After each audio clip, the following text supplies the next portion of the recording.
All right, so in this video, why some smaller down payments can sometimes have lower interest rates, especially in high risk or high volatile markets. And so remember we talked about the lender, they got all the cash, they're like, we got so much money, we don't know what to do with it. We have our mortgage contract.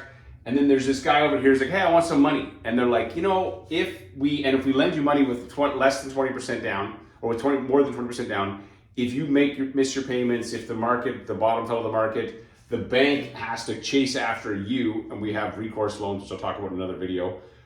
They chase after you and the property to get their money back. Now, they don't want to do that because they hate losing money. And so they say, hey, wait a second, if you get one of these guys, so CMHC, CG, Canada Guarantee or Sagen, to basically co-sign, but you got to pay for this. So what happens is they charge a mortgage default premium. So you put down 5%, they add 4% or whatever to it, and then your mortgage goes down, it goes back up, they take that cash, and then if you go into default, as long as the bank has followed all the guidelines, just like any insurance company, and if there's a loss, they're gonna write a check to the bank for the loss. Now, these guys also don't like to lose money. So in tough markets, they'll actually work with the borrower. They don't want to foreclose. They're not gonna be like, hey, I want your house. What the frick are they gonna do with your house? They want to work with you to get your payments back, but they're going to make sure that the lender doesn't lose money because the lender probably loaned the money to someone else, right? We already talked about the Ontario Teachers Pensions Funds, like, I don't care, I just want my dang money. And so they're lending the money out to those guys, and they want to make sure they continue to get that exact same payment all the time.